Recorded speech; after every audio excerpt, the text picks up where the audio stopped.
This channel does not promote any violent, harmful, or illegal activities. All content provided by this channel is meant for an educational purpose only. যে পার্টিকে পুষে রেখেছে খাওয়াচ্ছে লোকেদেরকে তার বিরুদ্ধে কে ব্যবস্থা নেবে? তার দয়ায় টিএমসি পার্টি চলে, তার মতো কিছু নেতার টাকা পয়সা দিয়ে ভোটে জিতিয়ে পার্টিকে বাঁচিয়ে রেখেছেন। আপনারা যত বয়ানবাজি করুন, যতই নিউজ করুন, কেস্টের বিরুদ্ধে ব্যবস্থা নেওয়ার মতো টিএমসির হিম্মত নেই। অনেক কিছুই জানেন না, উনি সব করেছেন, সবাই জানে, সেই জন্য জেল খেটে এসছেন। তো সেই জন্য উনি যা ইচ্ছা করবেন, কারণ ওনারা যতদিন টিএমসিতে আছেন ততদিন টিএমসিটা বেঁচে আছে। নীতি, আদর্শ, কর্মপদ্ধতি কিছু নেই। কিছু ধান্দাবাজ নেতা, দুর্নীতিগ্রস্ত আর দুর্বৃত্ত আছে, তারা টিএমসিকে চালাচ্ছে। এই ধরনের ইনলিগাল সোর্স থেকে টাকা আসছে, তাতেই টিএমসি বেঁচে। দেখুন, পশ্চিমবাংলায় যে সরকার চলছে, যে পার্টির সরকার চলছে, তাদের আইন কানুন সব আলাদা। ওরা ভারতের সঙ্গে কম, বাংলাদেশ পাকিস্তানের সঙ্গে বেশি আছে। কারণ তাদের ব্যবহার সেরকমই থাকে, সব ব্যবহারকেই তারা বিরোধিতা করে। সংবিধানকে মানে না যারা, সুপ্রিম কোর্টকে মানে না, সংসদকে মানে না, তাদের কাছ থেকে আর বেশি কিছু আশা করা যায় না। সব কিছুকে বিকৃতি করা, সব কিছুকে আর নিজের মতো নাম দিয়ে দেওয়া, কেন্দ্রীয় প্রকল্প, এটা প্রথম থেকে আসে, এটাও তাই হচ্ছে।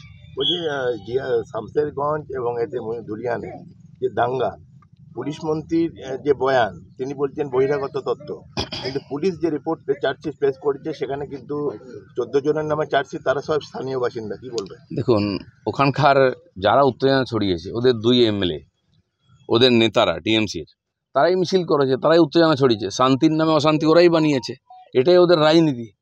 একটা সম্প্রদায়কে খেপিয়ে আর ভড়কে ভোট নেওয়া, এটাই রাজনীতি ওদের, সেটাই করেছে। পরিষ্কার ছিল। আমরা বলি বিদেশি যদি থাকে, বাইরের লোক যদি থাকে, তাকে ধরছে না কেন পুলিশ? 1-2টোকে ধরতে পারতো, 2-4টা এফআইআর হতে পারো, কিছু না। অনেকে অনেক কিছু বলে দূর থেকে, কিন্তু সরকার কি করে এরকম বলতে পারে? দায়িত্বশীল সরকার, তাদের দায়িত্ব সত্যিকারের দোষীকে সামনে নিয়ে আসা। আর যাদের দোষী মনে করে তারা স্থানীয় লোক, আর সবাই জানে, ভিডিওতেও আছে একাধিকবার। ওখানকার লোকেরাও বলছে, স্থানীয় লোকেরাই উৎপাত করেছে, যারা জানে তারা ভাঙাভাঙি করেছে, মন্দির ভেঙেছে, দোকান লুট করেছে, হিন্দুদেরকে হত্যা করেছে, সবই স্থানীয় লোকেরা করেছে। আর তারা সব ক্রিমিনাল, তারা সব টিএমসি ছাতার তলায় আছে। বিএসএফকেও তো উত্তপ দেখা হয়েছিল আপনার এই দাঙ্গার পিছনে, বিএসএফকেও দায়ী করেছিলেন মুখ্যমন্ত্রী। বিএসএফ ঢুকেছিল বলে, আমি তো ওখানে ফারাক্কাতেই বসেছিলাম সেদিন, আমার সামনেই হয়েছে সব। আমি রাত 9টা-10টার সময় ওখান থেকে পার হয়েছি, তখন আগুন জ্বলছিল। বিএসএফকে আমরা ফোনাফোনি করি, বিএসএফ আসে বলে মানুষগুলো বাঁচে, নাহলে আরও মৃত্যু হতো, আর অনেক ক্ষয়ক্ষতি হতো।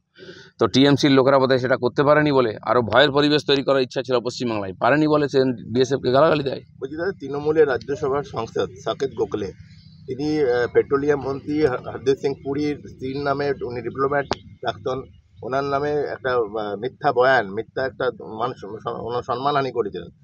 দিল্লি হাইকোর্টে সেটা মামলা হয়, তাকে 50 লক্ষ টাকা সাকেত গোখলেকে ক্ষতিপূরণ করে দেয়, এবং তার রাজ্যসভার মাইনার একটা অংশ ওনার অ্যাকাউন্টে যাবে, ওনার স্ত্রীর অ্যাকাউন্টে, এবং প্রকাশ্যে ক্ষমা চাইতে বলে, এবং তিনি একটা ডেলি আপনার পেপারে। আপনি দেখুন টিএমসির কালচার কি, ওই ধরনের যত লোক আছে যারা রীতিনীতি মানে না, সংবিধান কোড মানে না, তারাই টিএমসির সঙ্গে যুক্ত হয়।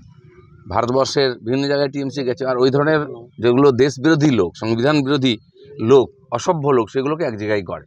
পশ্চিমবাংলায় দেখুন কেষ্ট কী বলছে পুলিশ অফিসারের বিরুদ্ধে, অন্যান্য নেতারা মোদি সম্বন্ধে বা দেশের সরকার সম্বন্ধে, সেনা সম্বন্ধে কী ধরনের অসভ্য ধরনের কথাবার্তা। মমতা ব্যানার্জি নিজের বয়ান শুনুন, তো সেই পার্টির লোক আর কেমন হবে? সেখানে তো কম্পিটিশান, কে কত বিরোধীদেরকে, সম্মানীয় লোকদেরকে, সরকারকে, সেনাকে অপমান করতে পারবে, সে তত বড় নেতা হবে টিএমসি। রাজ্যসভার সংসদের এরকম বয়ান, এটা কি মনে হচ্ছে যে একটা সংসদীয়, আপনি যদি যাকে তাকে সাংসদ বানিয়ে দেন, গুজরাটে বিজেপি করতে হবে তাই ধরে নিয়ে এলো, যে লোকটা জেল খাটায়, যারা মিথ্যাবাদী, তাকে আপনি আপনার মেজরিটি আছে বলে বানিয়ে দিচ্ছেন, তো তার কাছ থেকে আর কিছু আশা করা যায় না নূতন। এই ধরনের লোকেরা আজ রাজনীতিতে বেশি পরিমাণে আসছে, টিএমসি পুরো রাজনৈতিক কালচারটাকে প্রদূষিত করে দিচ্ছে। দিলীপ দা, ইদানিংকালে কি পার্টি থেকে আপনাকে কোনো কর্মসূচি দেওয়া হচ্ছে না?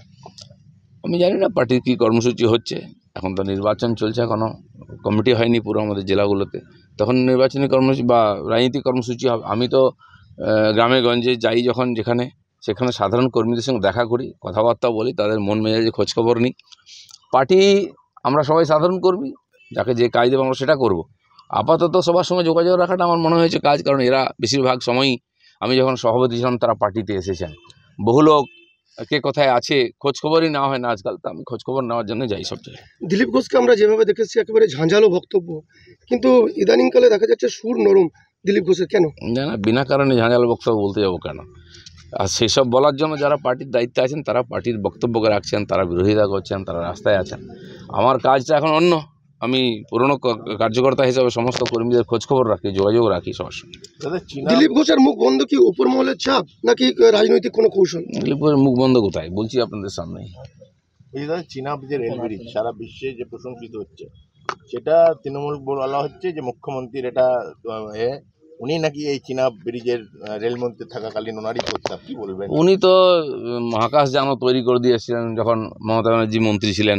তিনি কি করেননি? রকেট মিসাইল ভারতবর্ষের সবই তৈরি করেছেন উনি। তো যারা বলে তারা যেরকম ননসেন্স, মুখ্যমন্ত্রীর কথাবার্তাও সেরকমই, যা ইচ্ছা বলে দেন না চিন্তা ভাবনা করে। কিছুই হয় না, লোকে একটু কমেডি পায়, হাসাহাসি করে, মজা পায়, এই পর্যন্ত আর কি। কেষ্টকে নিয়ে কি বলবেন? সেটা টিএমসি বলবো, আমি কেন বলতে যাবো? সারা দুনিয়ার লোক বলছে কেষ্টকে নিয়ে। এরকম কেষ্ট যে পার্টিতে আছে সেই পার্টির ভবিষ্যৎটা ভাবুন। দাদা, আপনার দলের বিধায়ক এখন বিরোধী দলনেতা, তার আগের কথা আর এখনকার কথা দুটোই যদি পাশাপাশি রাখা হয়, আরএসএস বিজেপি সম্বন্ধে যে কথা বলেছেন এখন আবার তৃণমূল সম্বন্ধে বলছেন, এই দুরকম কথা। দেখুন, রাজনীতিতে বিভিন্ন লোক বিভিন্ন ধরনের কথাবার্তা পরিস্থিতি অনুযায়ী বলে থাকেন। পশ্চিমবাংলার রাজনীতিকে এইভাবে দেখায় মমতা ব্যানার্জি তার পায়োনিয়ার, সকাল থেকে সন্ধ্যা কতবার উনি বয়ান পাল্টান। এটাই বাংলার রাজনীতি চলছে। বাকিটা যারা পার্টির দেখার লোক আছেন তারা দেখবেন, এটা আমার কাজ। কেষ্টর বিরুদ্ধে ব্যবস্থা না নেওয়া কোথাও কি একটা চাপ? আরে যে পার্টিকে পুষে রেখেছে, খাওয়াচ্ছে লোকেদেরকে, তার বিরুদ্ধে কে ব্যবস্থা নেবে? তার দয়ায় টিএমসি পার্টি চলে, তার মতো কিছু নেতার টাকা পয়সা দিয়ে ভোটে জিতিয়ে পার্টিকে বাঁচিয়ে রেখেছেন। আপনারা যত বয়ানবাজি করুন, যতই নিউজ করুন, কেষ্টর বিরুদ্ধে ব্যবস্থা নেওয়ার মতো টিএমসির হিম্মত নেই। গরু পাচারের কোনো মূল তথ্য কি জানা? ওই জন্য কি মুখ তাকে সাহস পাচ্ছেন? অনেক কিছুই জানেন না, উনি সব করেছেন, সবাই জানে, সেই জন্য জেল খেটে এসছেন। তো সেই জন্য উনি যা ইচ্ছা করবেন, কারণ ওনারা যতদিন টিএমসিতে আছেন ততদিন টিএমসিটা বেঁচে আছে। নীতি, আদর্শ, কর্মপদ্ধতি কিছু নেই। কিছু ধান্দাবাজ নেতা, দুর্নীতিগ্রস্ত আর দুর্বৃত্ত আছে, তারা টিএমসিকে চালাচ্ছে। এই ধরনের ইনলিগাল সোর্স থেকে টাকা আসছে, তাতেই টিএমসি বেঁচে আছে। চলুন, ধন্যবাদ। আর না।